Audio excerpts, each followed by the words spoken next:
امرأتي عاقرا فهب لي من لدنك وليا يرثني ويرث من آل يعقوب واجعله ربي رضيا يا زكريا إنا نبشرك بغلام اسمه يحيى لم نجعل له من قبل سميا صلوات پڑھ لیں محمد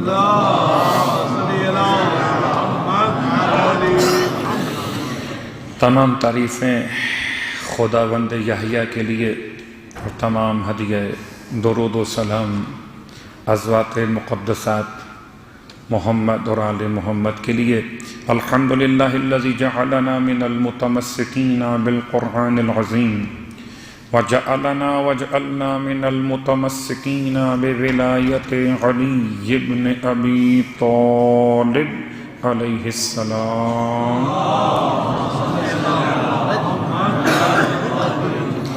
وجعلنا وإياكم إن شاء الله من الطالبين بصأر الحسين مع ولي الحسين الإمام المهدي من آل محمد عليهم السلام اللهم صل خداوند عالم کا انتہائی لطف و کرم، جتنا بھی اس کا شکر ادا کریں وہ بہت ہی کم کہ ہر شکر کو ادا کرنے کے لیے جن اعضاء و جوارح کو استعمال کیا جائے وہ پھر نعمت پروردگار ہیں۔ خدا کا احسان ہے کہ ماہ رمضان کے 8 روزے مکمل ہو چکے اور اس نے اتنی زندگی عطا فرمائی کہ 9ویں شب میلاد حضرت یحییٰ ابن زکریا علیہ السلام کی مناسبت سے استفادہ کرنے کے لیے فرش ولا پر عقید ولایت علی ابن ابی طالب علیہ السلام کے ساتھ جمع ہوئے۔ یقیناً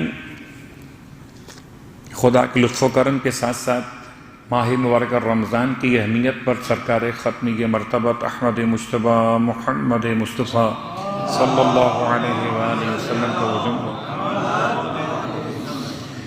فرماتے ہیں وَأَنفَاسُكُمْ فِيهِ تسبیح، اور تمہارا اس مہینے میں سانس لینا تسبیح خدا کے برابر ثواب رکھتا ہے، اور اس میں کوئی شک نہیں کہ بہت سے علماء نے اس کا حساب ایسے بیان کیا کہ انسان دن اور رات میں 21,600 مرتبہ سانس لیتا ہے، تو گویا دن اور رات میں انسان کے نامہ اعمال میں 21,600 مرتبہ تسبیح خدا کے لیے جانے کا ثواب عطا کیا جاتا ہے۔ کیا خدا کی بارگاہ سے ثواب کی امید ہے؟ تو آپ کی خدمت میں ایک جملہ عرض کر دوں کہ مالک دو جہاں بہت مہربان ہے، اتنا قدردان ہے کہ انسان کا عمل مختصر مگر اس کا ثواب بہت زیادہ ہے۔ اتنا ثواب ہے اس کی بارگاہ سے کہ انسان اس کے ثواب کو اپنی عقل کے میزان میں تول نہیں سکتا۔ والا کیسے ممکن ہے کہ سانس لیں اور ثواب مل جائے؟ اور ماہ رمضان میں صرف دنوں میں ثواب نہیں ہے بلکہ رات میں بھی جو آپ سانس لیں گے اس کا بھی ثواب۔ صلوات پڑھے محمد و آل محمد۔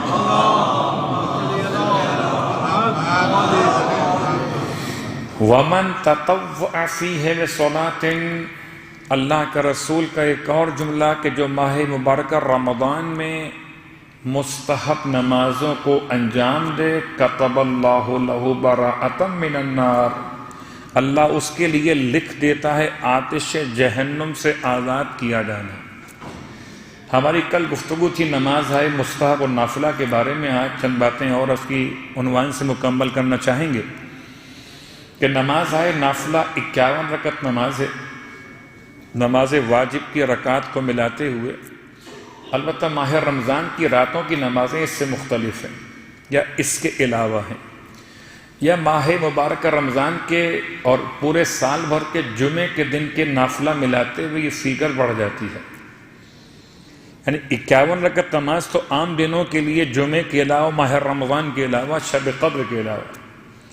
ورنہ بعض اعمال ہے سنہ میں، پورے سال کے اعمال میں شب براءت کے اعمال الگ ہیں، شب رغبتوں والی رات کے اعمال الگ ہیں، اس کے علاوہ شب قدر کے اعمال الگ ہیں. لہٰذا انسان جتنے مستحب نمازوں کو انجام دے سکے. اور اس کے علاوہ ایک اور عنوان مستحب نمازوں کا ہے کہ انسان ساری نمازیں پڑھ چکا، اب وہ ویسے ہی نماز پڑھنا چاہتا ہے. نہ یہ نماز نافلہ ہے، نہ یہ نماز زیارت مولا حسین علیہ السلام ہے، نہ یہ نماز تحیت مسجد ہے، نہ یہ نماز شب قدر ہے، نہ نماز نیمہ شعبان الاخر. کوئی نماز خاص نام سے نہیں ہے، ویسے دل چاہتا ہے اللہ کی بارگاہ میں 2 رکعت نماز پڑھ لی جائے. تو کیا کوئی ایسی نماز بھی پڑھی جا سکتی ہے جس کا کوئی عنوان نہ ہو، کوئی مخصوص نام نہ ہو؟ جی پڑھ سکتے ہیں ایسی نماز کو بھی اس کا کوئی عنوان نہ ہو. آج دل چاہتا ہے کہ میں اللہ کی بارگاہ میں 2 رکعت نماز پڑھ لوں. اس نماز کو قربتاً اللہ کے نام سے 2 رکعت انجام دیا جا سکتا ہے. لیکن ایک سوال اور اس کا جواب کہ کبھی کبھار ایسا ہوتا ہے کہ نافلہ نمازیں شاید اس لیے بھی نہیں پڑھی جا سکتی کہ کچھ ہمارے یہاں جماعت کا نظام ایسا بن گیا. صلوات پڑھے محمد و آل محمد.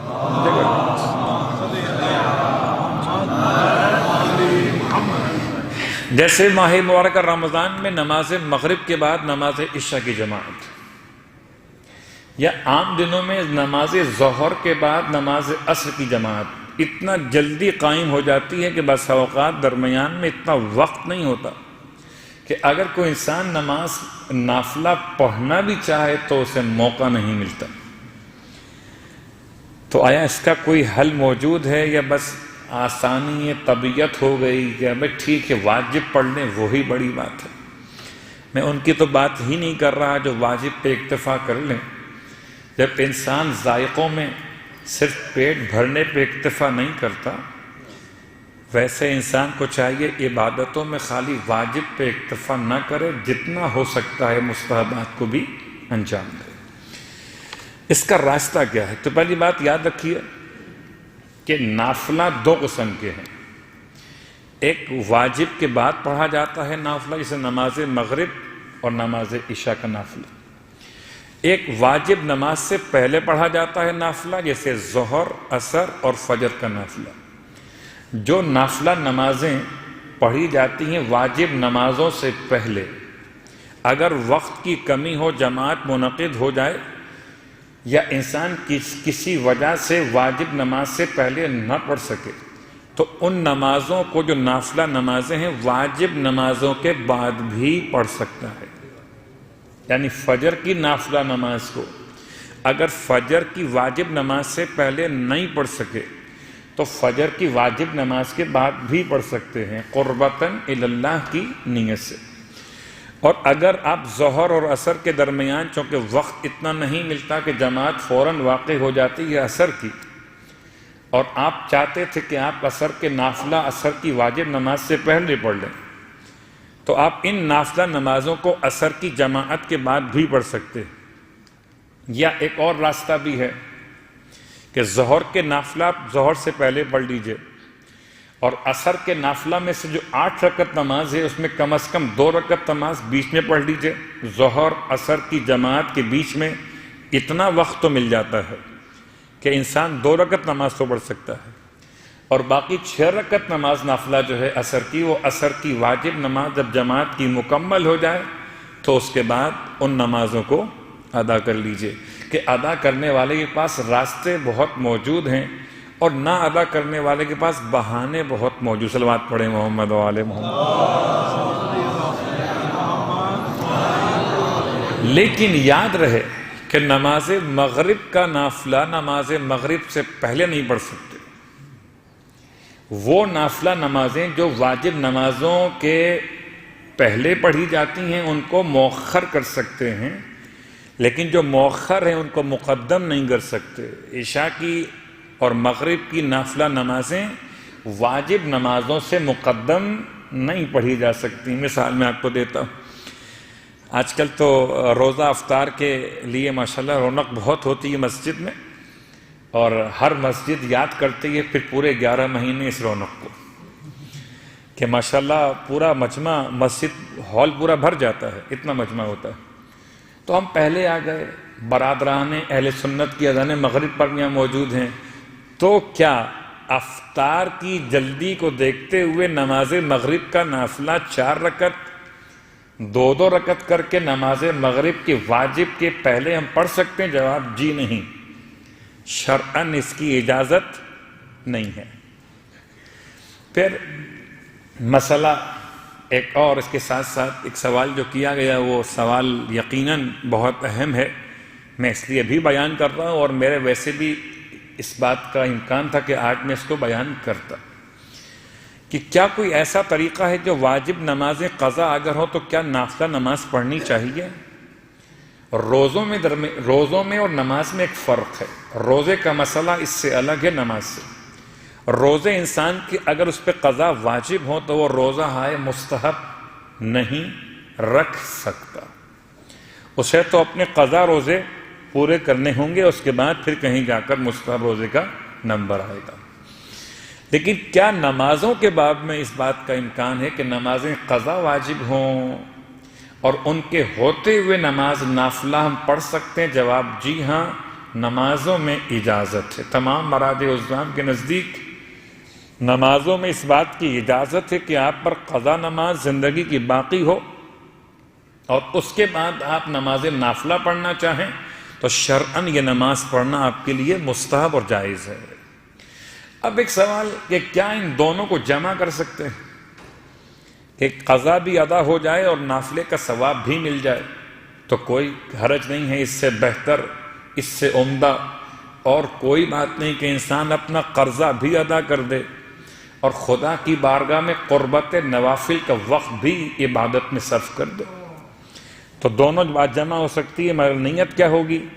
مثال کو آسان کر لیتے ہیں، 2 رکعت نماز فجر کی قضا ہوتی ہے اور آپ فجر کے نافلے کے وقت میں اگر وہ 2 رکعت نماز جو آپ کی قضا ہو چکی کسی دن میں پچھلے ایام میں وہ آپ پڑھنا چاہتے ہیں، تو آپ نافلہ فجر کے وقت میں نافلہ فجر پڑھنے کے بجائے 2 رکعت نماز فجر قضا قربتاً الی اللہ، یا 2 رکعت نماز فجر واجب قضا، واجب کہیں یا واجب نہ کہیں، قضا کہہ رہے ہیں تو خود بخود واجب کا عنوان مکمل، قربتاً الی اللہ، تو یہ 2 رکعت نماز آپ پڑھ لیں گے تو آپ کی قضا بھی ادا ہو جائے گی اور نماز نافلہ کے وقت کو عبادت میں صرف کرنے کا ثواب بھی مل جائے گا۔ اور خدا انسان کی نمازیں گنتا نہیں بلکہ تولتا ہے، وہ یہ دیکھتا ہے کہ میری اطاعت میں یہ بندہ کھڑا ہوا تھا یا میری اطاعت سے دور بھاگ رہا تھا۔ تو اگر آپ کے پاس وقت ہے اور نمازیں قضا آپ کے ذمے بہت ساری ہیں تو آپ کو چاہیے کہ نماز نافلہ فجر کی ہو اس میں قضا پڑھ لیجئے، ظہر کی ہو اس میں قضا پڑھ لیجئے، کہ 4 رکعت پھر 4 رکعت، یہ بات یاد دلا دوں۔ نماز نافلہ کی ترتیب اور ہے، 2 کر کے۔ نماز عشاء کا نافلہ 1 رکعت کھڑے ہو کر یا 2 رکعت بیٹھ کر، لیکن نماز قضا کی ترتیب نافلہ والی نہیں ہے۔ اور جیسی نماز آپ کی قضا ہوئی ہے، سفر میں قضا ہوئی تھی اور قصر نماز تھی، تو آپ کو اپنے وطن میں اقامت جہاں کر رہے ہیں وہاں پر وہ نماز آپ کو قصر ہی قضا ادا کرنا ہوگی۔ اور اگر آپ کی نماز آپ کے وطن میں ہی قضا ہوئی تھی اور جیسی قضا ہوئی تھی ویسی آپ کو وہ پڑھنی ہوگی، یعنی 3 رکعت نماز مغرب ہے تو اب 4 رکعت نافلہ 2 رکعت کر کے آپ پڑھتے، اس کے بدلے اگر آپ 3 رکعت نماز مغرب پڑھ رہے ہیں تو وہ 3 رکعت ہی پڑھی جائے گی، وہ 4 رکعت نہیں ہو سکے گی۔ نماز نافلہ کا عنوان الگ ہے، نماز قضا کا عنوان الگ ہے۔ میں نے اس لیے بات کھول کے بیان کر دی، بسا اوقات نافلہ کی جگہ پڑھنے کی مناسبت سے کہیں ایسا نہ ہو کہ وہ جو فیگر ہے اس پر چلے جائیں۔ فیگر وہ ہوگی جو آپ کی نماز قضائے عمری کے اعتبار سے۔ اب خالی ایک لفظ جو بہت پریشان کرتا ہے، قضائے عمری، صلوات پڑھے محمد و آل محمد۔ یہ قضائے عمری کیا ہے؟ لوگ سمجھتے ہیں یہ عمری کا مطلب کوئی خاص عمری ہے، نہیں، عمری نسبت ہے عمر کی طرف، بڑے احتیاط سے، نسبت ہے عمر کی طرف۔ قضائے عمری یعنی میری جو عمر کی نمازیں قضا ہوئیں وہ نمازیں، زندگی میں جو نمازیں میری قضا ہوئیں وہ نمازیں۔ لیکن اگر والد کی نماز قضا کر رہا ہوں تو قضائے عمری نہیں ہوگا، وہ ان کی نماز قضا ہے، نہ کہ میری نماز قضا۔ والدہ کی بات کریں تو والدہ کی نماز قضائے عمری نہیں ہے، ان کی قضا نماز ہے۔ عمری یعنی کہ نسبت یا میری عمر جو میری اپنی نماز قضا ہوئی ہیں۔ اب ایک خالی جملہ آپ کی خدمت میں عرض کر دوں کہ اگر والد کا انتقال ہو چکا ہو یا والدہ کا انتقال ہو چکا ہو، یا کوئی ایسا مومن جس کی شادی ہونے کے عرصے بعد بیوی کا انتقال ہو چکا ہو، یا کوئی مومنہ شوہر کا انتقال ہو چکا ہو، اور وہ مرحوم یا مرحومہ کی نماز قضا پڑھنا چاہیں تو واجب ہو، یہ ایک الگ موضوع ہے۔ بڑا بیٹا ہونا اور باپ کی نماز قضا واجب ہونا یہ ایک الگ موضوع ہے۔ ویسے واجب نہ بھی ہو تو کوئی بھی کسی دوسرے انسان کی نماز قضا پڑھ سکتا ہے۔ دو طریقے ہیں، ایک اجرت لے کر اور ایک تبرعاً خود سے اپنی طرف سے گفٹ کرتے ہوئے۔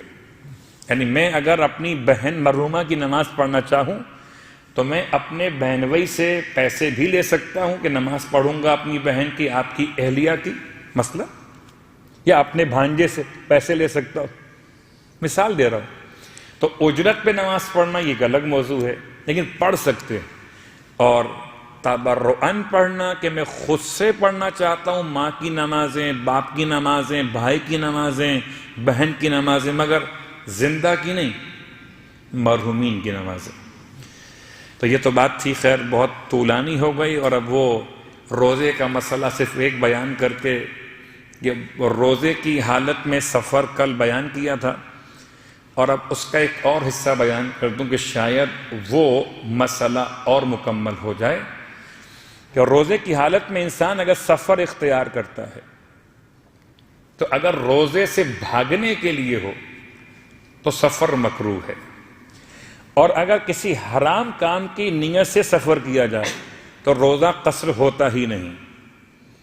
سفر کی حالت میں بھی انسان کو روزہ رکھنا پڑے گا۔ یہ سہولت جو قصر کی دی گئی، جو نمازوں کی قصر کی سہولت دی گئی ہے، یہ سفر غیر حرام کے لیے ہے۔ کوئی شراب خریدنے جا رہا ہے، لا حول ولا قوت، کوئی خدا نہ خواستہ زنا کرنے جا رہا ہے، ٹریول کر رہا ہے اور سفر، تو اس میں نہ نماز اور نہ روزہ۔ آپ سوچیں گے کہ نہ تو اس کی نماز قبول ہوگی نہ روزہ قبول ہوگا، اب رکھے یا نہ رکھے، لیکن شریعت نے اسے کوئی ڈسکاؤنٹ نہیں دیا ہے۔ البتہ سفر مستحب، سفر جائز ہے تو ٹھیک ہے، آپ جا سکتے ہیں۔ لیکن اگر آپ ٹریول کر رہے ہیں کسی ایسے مقام کی طرف جہاں آپ نے 10 دن قیام کرنا ہے کسی ایک شہر میں، یا آپ کا اپنا وطن وہی جہاں آپ جا رہے، تو اس صورت میں اگر آپ روزہ رکھ کے چلے اور آپ زوال سے پہلے اپنے وطن پہنچ گئے تو وطن پہنچ کر آپ روزے کی نیت کر لیں، آپ کا روزہ شرعاً درست ہو جائے گا۔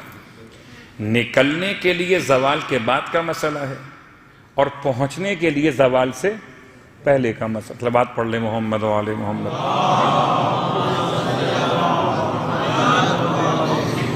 پھر بھی کوئی مسئلہ واضح نہ ہوا ہو کسی حوالے سے تو میں آپ سے کل بھی ریکویسٹ کر چکا کہ آپ سوال لکھ کر دے سکتے ہیں، اور میں آپ کی خدمت میں اپنے ثواب کو بڑھانے کے لیے آپ کی خدمت میں حاضر رہتا ہوں، آپ سوال کر سکتے ہیں۔ اب آئیے سورہ مریم سے آج کی تاریخ کی مناسبت دیکھتے ہوئے ہم حضرت یحییٰ ابن زکریا علیہ السلام کے حالات پر توجہ کریں گے۔ یحییٰ، اس کا لفظی ترجمہ ہے زندہ رہنے والا۔ یحییٰ اس کا ترجمہ حیات سے ہے، مادہ حیات سے۔ حضرت عیسیٰ علیہ السلام کے بہت قریبی عزیزوں میں یہ نبی شامل ہیں۔ آپ کے والد محترم بھی نبی پروردگار حضرت زکریا علیہ السلام ہیں۔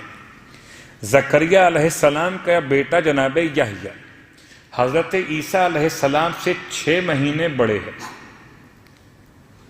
البتہ علماء نصارہ کے نزدیک یہ عیسیٰ علیہ السلام سے بہت زیادہ بڑے ہیں، اتنے بڑے ہیں کہ غسل تعمید جو دیا جاتا ہے علماء نصارہ کے نزدیک، ان کے مسلک، ان کے مذہب میں، کہ جو بچہ پیدا ہو تو اسے ایک غسل دیا جاتا ہے جو آپ کے یہاں غسل نو مولود کہلاتا ہے، نئی پیدائش والا غسل۔ خدا نصیب کرے کہ ہم جائیں سرزمین مقدس عراق پر زیارتیں کریں انشاءاللہ۔ ایک مسجد ہے بغداد کی، مسجد براسہ۔ اب اس کی پوری تاریخ بیان کرنا، وہ اس کا علاقہ، اس کے مسائل کو بیان کرنا وہ الگ موضوع ہے، کون سے حالات وہاں گزرے۔ براسہ میں البتہ 2 علامتیں بلکہ 3 علامتیں، ایک کنواں ہے، ایک کالا پتھر ہے، ایک سفید پتھر ہے۔ جو کالا پتھر ہے وہ تو مولائے مشکل کشا علی ابن ابی طالب علیہ السلام کے معجزے کی علامت ہے،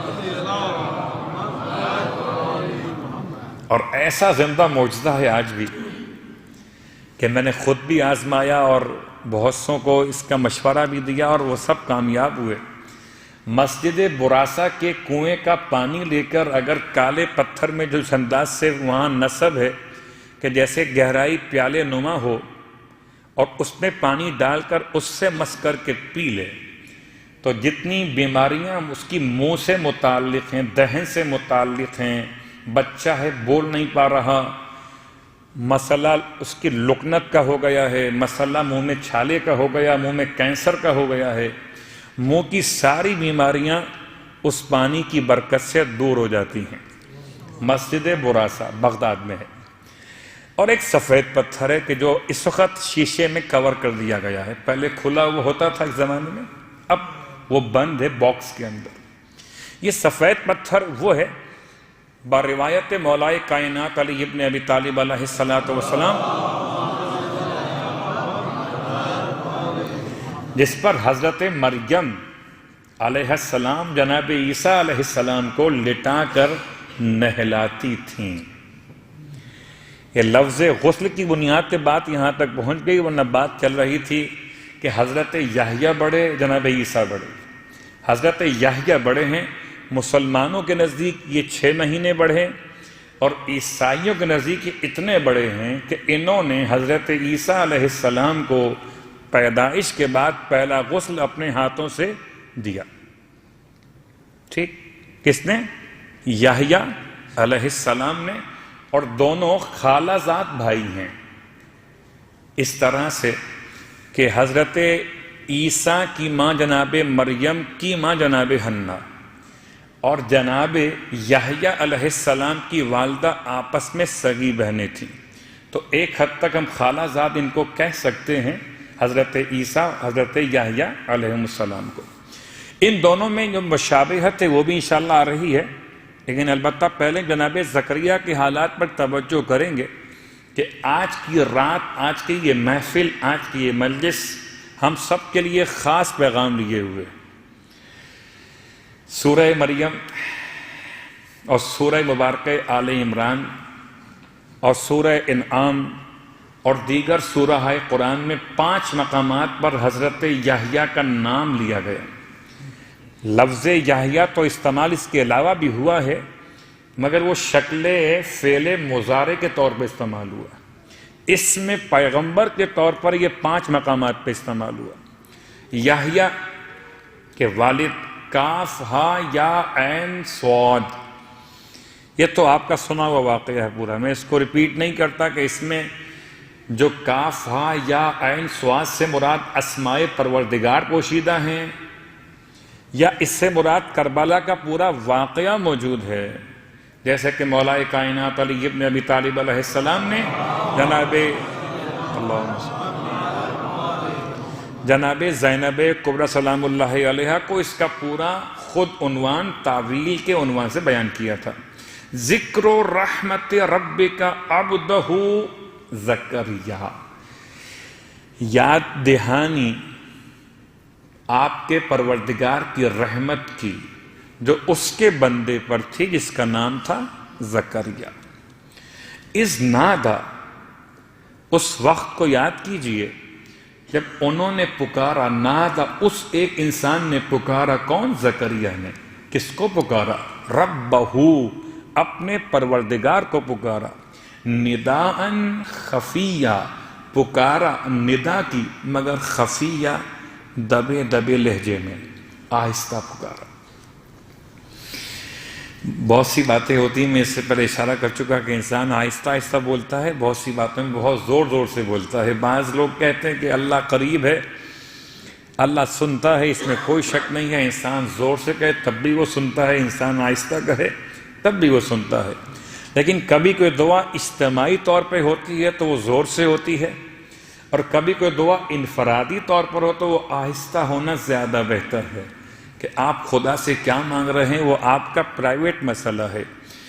اذ نادا ربہ نداءً خفیہ، لیکن یہ آپ نے دعا کیوں مانگی؟ یہ دعا کیا مانگی؟ نمبر ایک، یہ کیوں مانگی؟ نمبر دو، جو کیا مانگی اس کو سن لیجئے پہلے۔ قال ربی، زکریا کہتے ہیں میرے پروردگار، انی وہن العظم، میری ہڈیاں کمزور ہو گئیں۔ عظم کہتے ہیں ہڈی کو، وہن کہتے ہیں کمزوری کو، میری ہڈیاں کمزور ہو گئیں۔ منی واشتعل الرأس شیبا، اور میرے سر میں بڑھاپے کی آگ نے بالوں کو سفید کر دیا۔ اب یہ کچھ عربی کا انداز میں نے لیا، کچھ اردو ترجمہ کیا، ورنہ عام ترجمہ کیا ہوگا اس کا کہ میری ہڈیاں کمزور ہو گئیں، سر کے بال کیا ہو گئے؟ سفید ہو گئے۔ یعنی اب اگر تاریخ سے پوچھیں کہ آپ کی عمر کتنی ہو گئی تھی تو 99 ایئرس اولڈ۔ حضرت زکریا علیہ السلام جب یہ دعا مانگ رہے تھے اس وقت ایک کم تھا، گولڈن جوبلی میں ہیں کیا کہنا چاہیے، نہیں سینچری میں 1 سال کم تھا، 99 سال کے ہو چکے تھے۔ یہ خاص پیغام ہے ہم سب کے لیے کہ جو کبھی کبھار دعاؤں کے معاملے میں پریشان ہو جاتے ہیں تو آئیے سب سنیں، بوڑھے سنیں، جوان سنیں، وہ سنیں جو کو حالات مجبور کیے ہوئے ہیں، وہ بھی سنیں جو سمجھتے ہیں کہ اب تو راستے بند ہو گئے، حضرت زکریا کے راستے خدا نے کیسے کھولے۔ وَإِنِّي وَلَمْ أَكُمْ بِدُعَائِكَ رَبِّ شَقِيًّا، اور میں پروردگار میں تجھ سے دعا مانگنے میں محروم نہیں ہوں، میں تجھ سے دعا مانگتے ہوئے مایوس نہیں ہوا ہوں، شقی یا بدبخت نہیں ہوا ہوں۔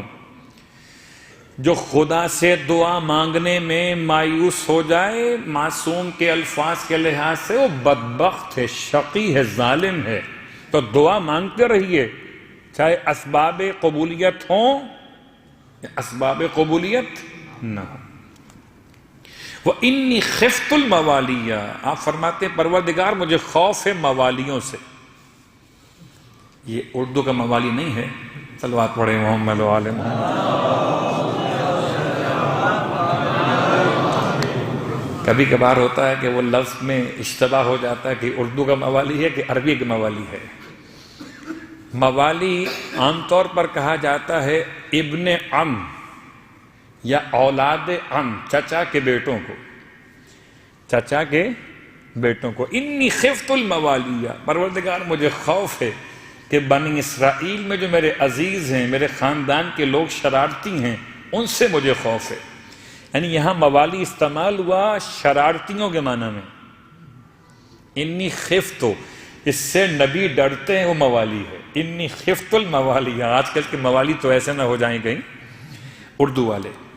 انی خفت الموالیہ من ورائی، پروردگار مجھے بہت ڈر لگتا ہے۔ کن سے؟ اپنے چچا کے بچوں سے، بنی اسرائیل میں جو شرارتی لوگ ہیں ان سے۔ من ورائی، جو میرے پیچھے ہیں، یعنی میرے مرنے کے بعد میرے مال کے ساتھ کیا حشر کریں گے، مجھے اس سے ڈر لگتا ہے۔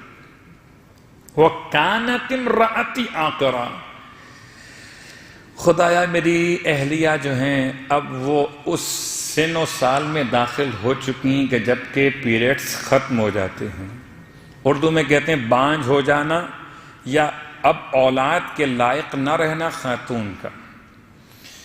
امراتی آقرا فہب لی من لدنک ولیا، اب میں اس صورت میں بھی تجھ سے اپنا ولی مانگتا ہوں، اپنا وارث مانگتا ہوں۔ بیوی بانجھ ہے، کیا ہو گیا پیغمبر آپ کو؟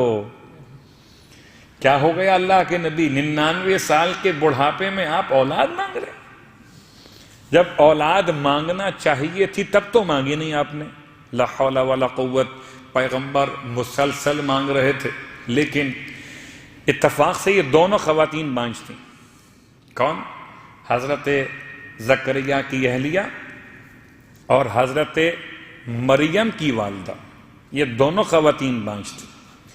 اور حضرت مریم کی والدہ کا واقعہ پھر الگ سے کبھی بیان کریں گے کہ ان کی کوئی منت پوری ہوئی تو کیا ہوا، اور انہوں نے کس چیز کو دیکھ کر خدا سے منت مانی تھی۔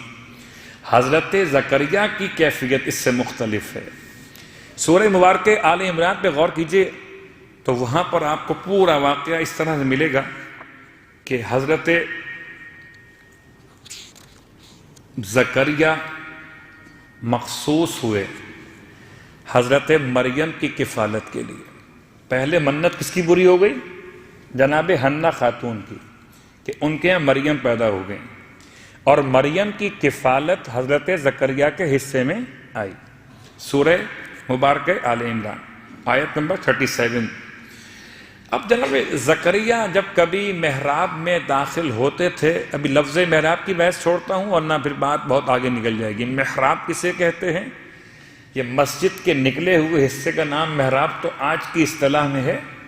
محراب کہتے کسے؟ حرف سے نکلا ہے یا اس کے کوئی اور معنی بھی ہیں لغت کے لحاظ سے، وہ الگ موضوع ہے۔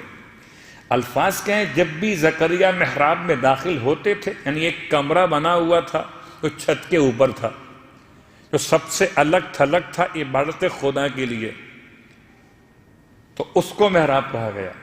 جب زکریہ محراب میں داخل ہو، ایسا نہیں ہوا ہے کہ مسجد کی محراب میں بچی بیٹھی ہو، مسجد کی محراب میں بچی بیٹھی ہو اور حضرت زکریہ محراب میں آتے ہوں۔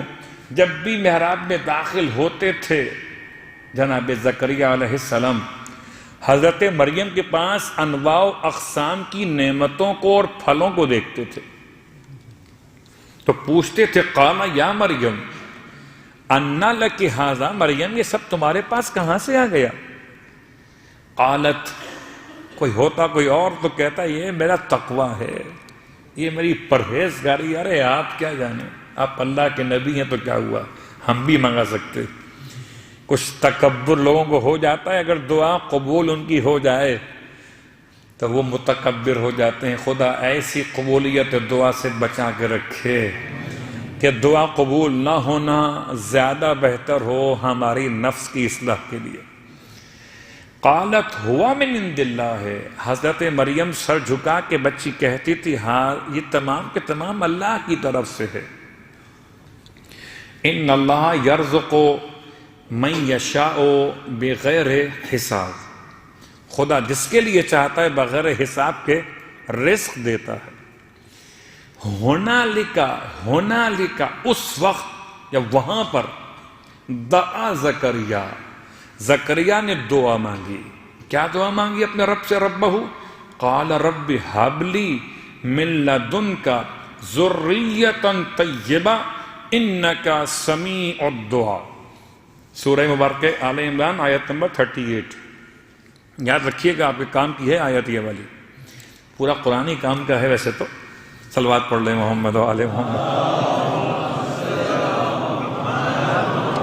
لیکن وہ ہمارے یہاں بعض لوگ ہوتے ہیں جو ٹوٹ کے پوچھتے ہیں نا، کوئی شارٹ کیس پوچھتے ہیں، کوئی راستہ بتا دیجئے کہ کوئی دعا قبول ہو جائے، کوئی مسئلہ حل ہو جائے۔ تو جو قرآن کے تعویذ نما دعائیں ہیں یوں کہہ لیجئے، ان میں سے ایک یہ بھی دعا ہے جو ہم پڑھ رہے ہیں۔ کیا ہے دعا؟ رب ھب لی من لدنک ذریۃ طیبہ انک سمیع الدعاء۔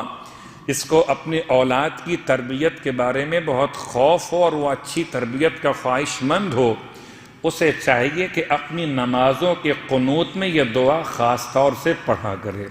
سورہ آل عمران آیت نمبر 38۔ فَنَادَتْهُ الْمَلَائِكَةُ، ترجمہ کیا ہے اس کا؟ اے پروردگار تو مجھے عطا کر دے، مجھے بخش دے، بخشش یعنی گفٹ کر دے، کیا کر دے؟ اپنے پاس سے ذریتاً طیبہ، ایک پاکیزہ ذریت۔ اِنَّكَ سَمِيعُ الدُّعَاء، بے شک کہ تو دعا کا سننے والا ہے۔ فَنَادَتْهُ الْمَلَائِكَةُ وَهُوَ قَائِمٌ يُصَلِّي فِي الْمِحْرَابِ، یہ حضرت زکریہ کو یہ کیا ہوا کہ حضرت مریم کے پاس پھل دیکھ کر دعا مانگنے لگے؟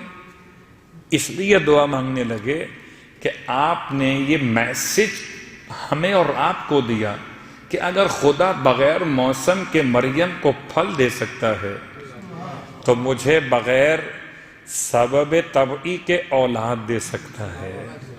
اس لیے حضرت زکریہ نے حضرت مریم کے سامنے رکھے ہوئے پھلوں کو دیکھ کر خدا سے اولاد مانگی۔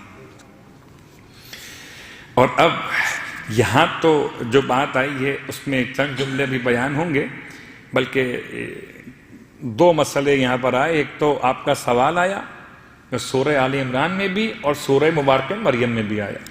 سوال کیا؟ پروردگار میرے یہاں اولاد کیسے ہوگی؟ کب کہا جب نے؟ جبکہ فنادتہ الملائکہ، فرشتوں نے آواز دی کس کو؟ حضرت زکریا کو۔ کب آواز دی؟ جبکہ وَهُوَ قَائِمٌ يُصَلِّي فِي الْمِحْرَابِ، جبکہ وہ حالت قیام میں نماز پڑھ رہے تھے محراب میں کھڑے ہوئے، یعنی بند کمرے میں جو عبادت کے لیے مخصوص تھا وہاں کھڑے ہوئے نماز پڑھ رہے۔ ان اللہ یبشرک بیحییٰ، اللہ آپ کو بشارت دیتا ہے یحییٰ کی، یعنی یہاں خدا نے بیٹا بھی اور نام بھی دونوں دیے۔ بشارت ہے کس کی؟ بیٹے کی۔ بیٹے کا نام کیا ہوگا؟ یحییٰ۔ یعنی اگر کوئی وہاں سے اپنے ساتھ نام لے کر آیا ہے تو انبیاء میں حضرت یحییٰ کا تذکرہ کیا گیا۔ مصدقاً بکلمۃ من اللہ، اس کی صفت نمبر 1، وہ ایسا یحییٰ ہے جو خدا کے کلمے کی تصدیق کرے گا۔ خدا کا کلمہ کون ہے؟ حضرت عیسیٰ علیہ السلام۔ سورہ آل عمران کی آیت نمبر آپ دیکھ سکتے ہیں 42-41 میں، کہ جہاں پر پروردگار نے حضرت مریم سے ارشاد فرمایا تھا کہ ہم تجھے ایسا بچہ عطا کریں گے جو اللہ کا کلمہ ہوگا۔ تو کلمہ خدا کون ہے؟ حضرت عیسیٰ علیہ السلام۔ اور یہ مصدقاً بکلمۃ من اللہ، خدا زکریا سے کہہ رہا تھا کہ جو بچہ ہم آپ کو عطا کریں گے یحییٰ، وہ ہمارے کلمے کی تصدیق کرنے والا ہوگا۔ اس لیے علماء اسلام اس بات کے قائل ہیں کہ پہلی شخصیت اس نے حضرت عیسیٰ علیہ السلام کا تعارف کرایا، ان کی نبوت کی تصدیق اور گواہی دی، وہ کون تھے؟ حضرت یحییٰ علیہ السلام۔ نمبر 1۔ اب ایک مشکل لفظ آ گیا، وَسَيِّدًا۔ نمبر 1 وہ مصدق ہوگا، تصدیق کرنے والا۔ نمبر 2 سید ہوگا۔ لفظ سید نہیں ہے، سید۔ خیر اب میں اس کی بحث میں جاؤں کہ یہ فعیل کے وزن پہ کیسے بنا، سادہ یسودوں کے مادے سے کیسے نکل کر آئے، الگ موضوع ہے۔ سید اور معنی کیا ہے اس کے؟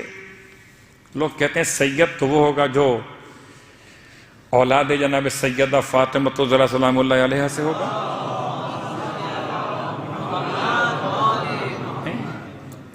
سید کا مطلب نسبت خاندان نہیں ہے، بلکہ سرداری اور سربراہی ہے پوری امت کے لیے، قوم کے لیے۔ تو سید ہے کون؟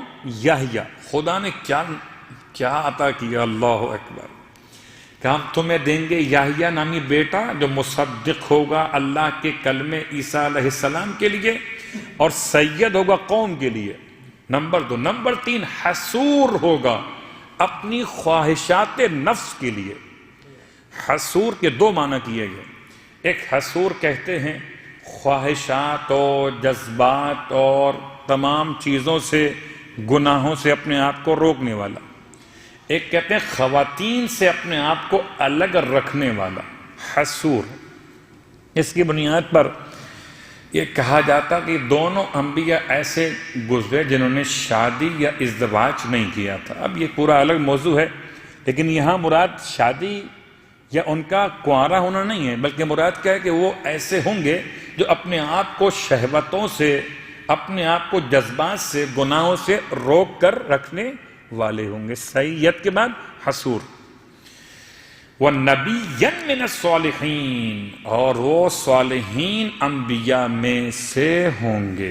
چار باتیں یہاں بیان ہوئیں، مصدق، سید، حصور اور صالحین انبیاء میں سے۔ پھر آپ سوال کرتے ہیں پروردگار سے، زکریا علیہ السلام، پروردگار میرے یہاں کیسے بیٹا ہوگا؟ قال ربی انا یکون لی غلام، میرے پاس بیٹا کیسے ہوگا؟ غلام۔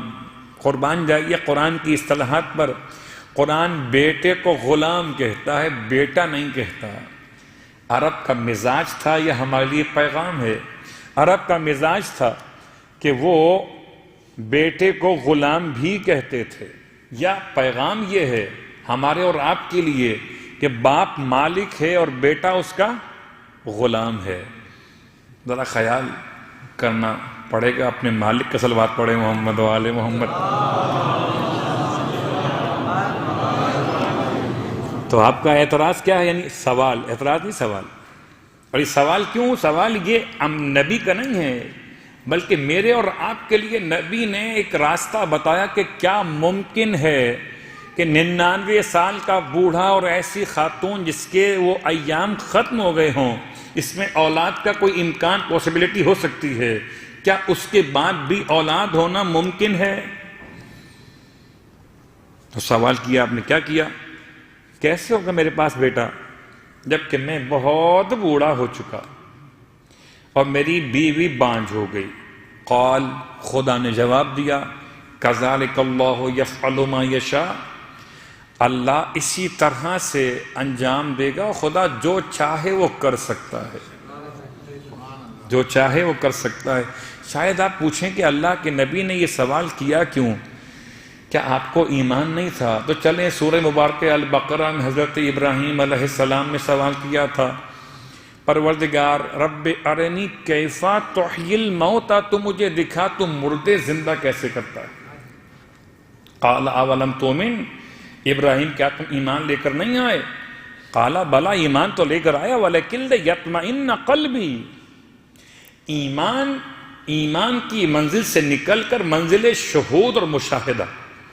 جیسے ابراہیم کا سوال، ویسے حضرت زکریا علیہ السلام کا سوال، خدایا مجھے دکھا کہ تو کیسے بڑھاپے میں مجھے صاحب اولاد کرے گا، یہ شہود اور مشاہدہ عطا فرما۔ بس فرق یہ ہے کہ شہود و مشاہدہ کیا مطلب؟ کیا میری بیوی جوان ہو جائے گی؟ کیا میری بیوی کے ٹائم پیریڈ شروع ہو جائیں گے دوبارہ سے؟ کیسے ہوگا یہ؟ قال، تو یہ کہتے ہیں جب خدا نے کہا کہ جو وہ چاہے کر سکتا ہے، تو پوچھا پھر جناب زکریا نے، ربی اجعل لی آیتن، تو کوئی میری علامت تو بتا دے۔ قال آیتک، خدا کہتا ہے تمہاری نشانی یہ ہے، اللہ تکلم الناس ثلاثۃ ایام، تم لوگوں سے کلام نہیں کر سکو گے 3 دن تک، الا رمزا، سوائے اشارہ کنایا کرنے کے۔ آسان نہیں ہے، کوئی 3 دن کے روزے رکھ کے اولاد مانگے، اور کوئی 3 دن روزہ اس معنی میں کہ خاموش رہیں گے، آپ بات نہیں کر سکیں گے۔ الا رمزا، پہچان یہ ہوگی، کیا مطلب پہچان ہوگی؟ کہ جب خدا کی حجت پوری ہونے والی ہوگی تو آپ کی زبان بند ہو جائے گی۔ اب پہچان یہ نہیں ہوگی کہ آپ کی بیوی جوان ہو جائے، اس کے دوبارہ ٹائم شروع ہو جائیں پیریڈز کے، نہیں، نشانی کیا ہوگی کہ آپ 3 دن تک بات کرنے سے قاصر ہو جاؤ گے، طبعی کوئی عیب نہیں ہوگا، کوئی نقص نہیں ہوگا، لیکن یہ علامت پروردگار. صلوات پڑھے محمد و آل محمد.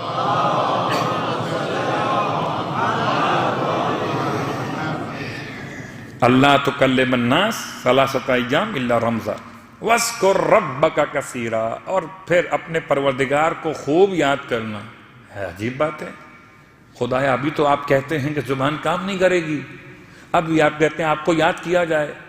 کیا سمجھو اس بات کو کہ ذکر خدا میں زبان چلتی رہے گی، مگر ذکر خدا کے علاوہ اگر آپ کسی انسان سے بات کرنا چاہو گے زبان خاموش ہو جائے گی 3 دن کے لیے.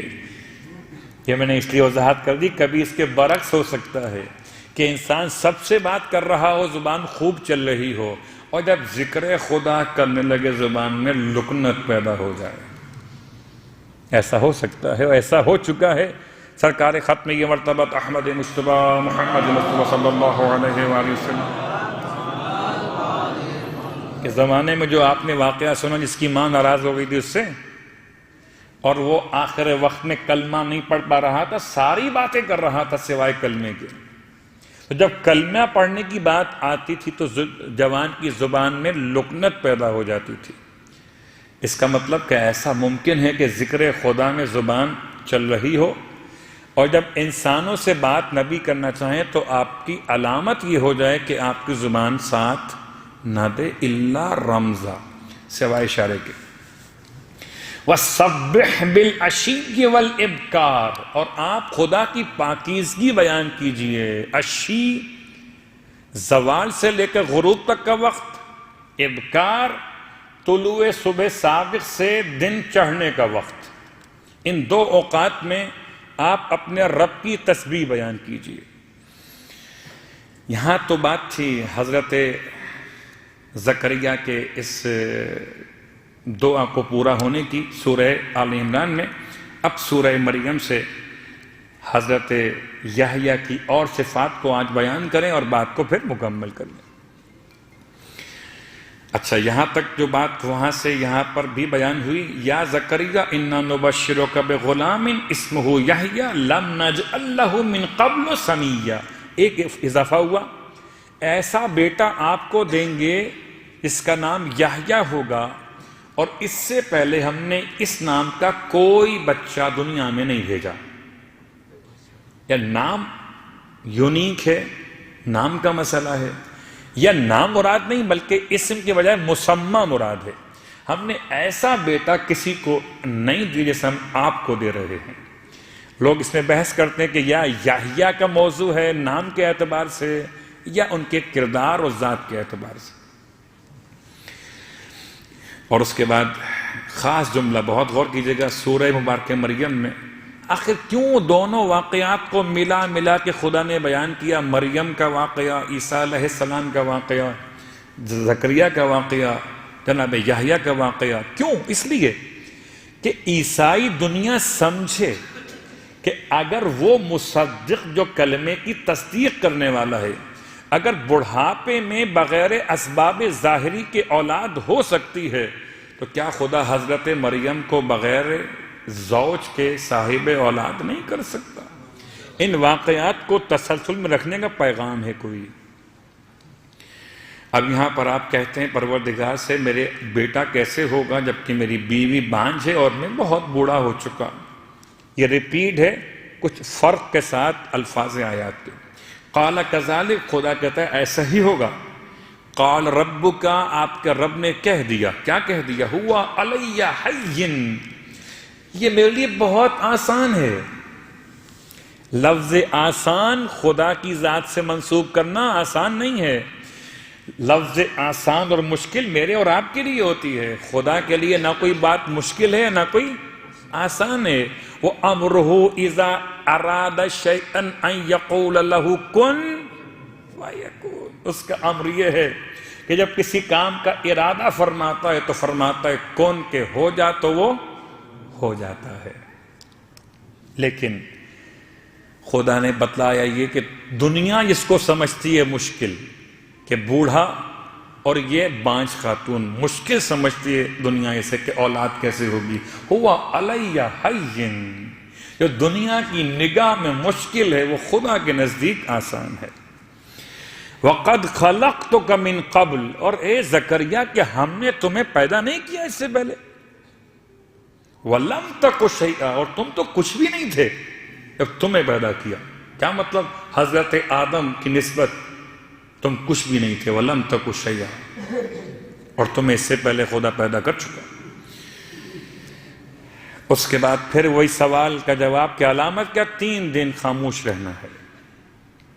فَخَرَجَ عَلَىٰ قَوْمِهِ مِنَ الْمِحْرَابِ، حضرت زکریا نکل کر محراب سے باہر آئے، اشارہ کیا، فَأَوْحَىٰ إِلَيْهِمْ، اشارہ کیا، أَن سَبِّحُوا بُكْرَةً وَعَشِيًّا، کہ اے قوم کے لوگوں تسبیح خدا پڑھا کرو، خدا کی پاکیزگی بیان کرو، بکرتن یعنی کہ صبح صادق سے لے کر سورج کے اوپر چڑھنے تک، وعشیہ اور زوال آفتاب سے لے کر غروب آفتاب تک، پوری 5 نمازوں کے اوقات جمع ہو گئے 2 جملوں کے اندر، ایک عشی اور ایک ابکار۔ صلوات پڑھے محمد و آل محمد۔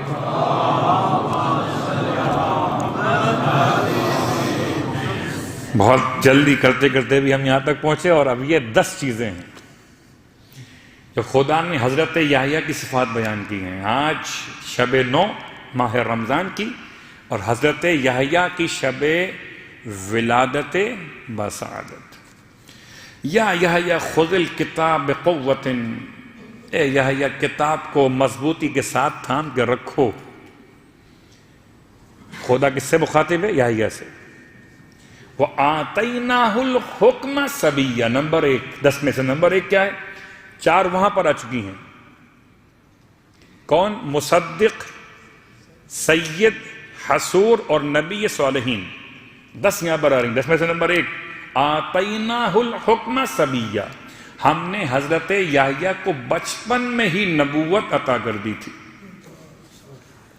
نمبر 1۔ نمبر 2، وَحَنَانًا مِن لَدُنَّا، اور ہم نے اپنی طرف سے مخلوق پر شفقت اور محبت ان کے دل میں ڈال دی تھی۔ وَزَكَاةً، نمبر 3، اور وہ تھے تزکیہ نفس کی منزل پر فائز۔ وَكَانَ تَقِيًّا، نمبر 4، متقی بھی تھے۔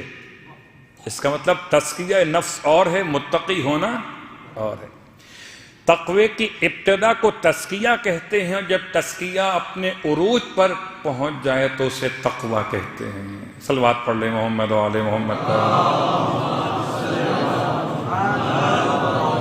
نمبر 5، برم بوالدیہ، صفت نمبر 5 جناب یحییٰ کی کیا تھی؟ کہ وہ اپنے والدین کے حق میں نیکوکار اور اطاعت گزار بنائے گئے تھے۔ نمبر 6، وَلَمْ يَكُنْ جَبَّارًا عَصِيًّا، نہ تو وہ جابر تھے، نمبر 6۔ نمبر 7، نہ وہ عصی تھے۔ جابر کس سے کہتے ہیں؟ ظالم کو، ظلم کرنے والا۔ عصی کس سے کہتے ہیں؟ نافرمان کو۔ نہ ظالم تھے اور نہ نافرمان تھے۔ 7 مکمل۔ وَسَلَامٌ عَلَيْهِ يَوْمَ وُلِدَ، نمبر 8، اس دن بھی سلام ہو یحییٰ پر جس دن پیدا کیے گئے۔ نمبر 9، وَيَوْمَ يَمُوتُ، اس دن بھی سلام ہو جس دن کہ ان کی موت واقع ہوگی۔ وَيَوْمَ يُبْعَثُ حَيًّا، نمبر 10، اس دن بھی سلام ہو جس دن کہ یحییٰ دوبارہ زندہ کر کے اٹھائے جائیں گے۔ 10 خصوصیات سورہ مریم میں، بالکل ابتدا میں، آیت نمبر 14 15 بعد مکمل ہو گئی۔ اور 4 صفات حضرت یحییٰ کی سورہ مبارکہ آل عمران میں، آیت نمبر 37 38 39 40 تک۔ لیکن ان تمام باتوں کے ساتھ صرف ایک جملہ آپ کی خدمت میں عرض کر دوں۔ حضرت یحییٰ اور عیسیٰ میں مشابہت نمبر 1، کہ دونوں شکم مادر میں بہت کم عرصہ رہے۔ نمبر 2، حضرت عیسیٰ اور حضرت یحییٰ دونوں کے لیے جو نام رکھے گئے، یہ دونوں نام کا ترجمہ برابر ہے۔ عیسیٰ کے وہی معنی ہیں جو یحییٰ کے معنی ہیں، یعنی زندہ رہنے والا، اور عیسیٰ تو آج بھی زندہ ہیں، آج بھی زندہ ہیں۔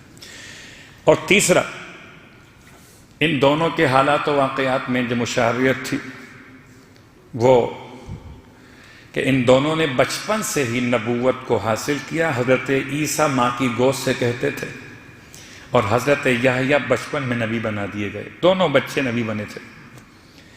لیکن ایک شفاعت سرکار سید الشہداء سے جناب یحییٰ کی۔ راوی کہتا ہے جب میرے مولا نے مکے سے کوفے کا ارادہ کیا، ہر منزل پر رکتے تھے، اور جس منزل پر رکتے تھے بار بار یاد کرتے تھے جناب یحییٰ کو، اور فرماتے تھے کہ خدا کی نگاہ میں اس دنیا کی ذلت کے لیے اتنی ہی بات کافی ہے کہ یحییٰ ابن زکریا کے سر کو ایک بدکار عورت کے لیے ہدیہ کیا گیا۔ اللہ اکبر!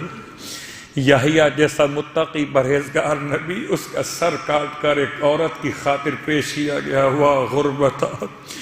میرا مولا مکے سے کربلا تک یحییٰ کو یاد کرتا ہوا چلا آیا۔ رونے والوں، میں اتنا کہوں گا جناب یحییٰ کا سر کاٹا گیا تھا اور تشت میں رکھ کر وہ پیش کیا گیا ایک خاتون بدکار کے سامنے بادشاہ کے حکم سے، لیکن میں کہوں گا جناب یحییٰ کے خدمت میں جملہ عرض کرتے ہوئے کہ اے اللہ کے نبی، جب آپ کا سر کاٹ کے پیش کیا گیا تو آپ کی بہنیں کھڑی ہوئی نہیں تھیں جنہوں نے آپ کے کٹے ہوئے سر کو تشت میں رکھا ہوا دیکھا ہو۔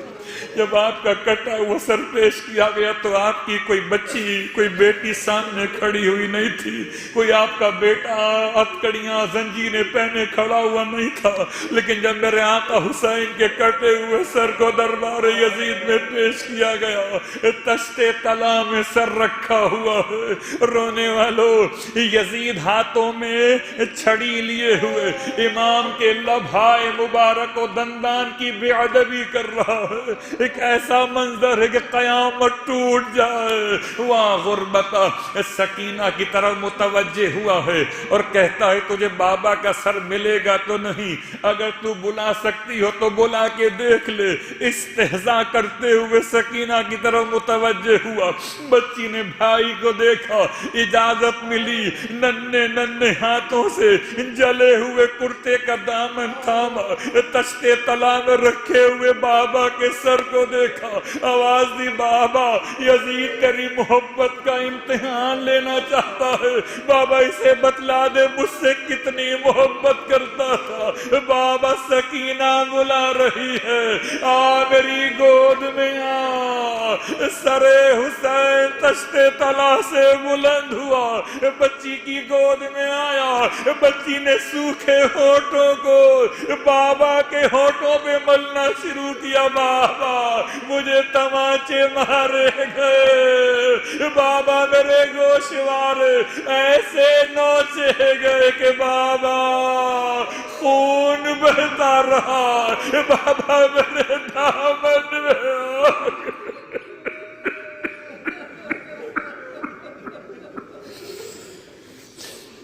اللہ ولعنۃ اللہ علی القوم الظالمین وسیعلم الذین ظلموا ای منقلب ینقلبون۔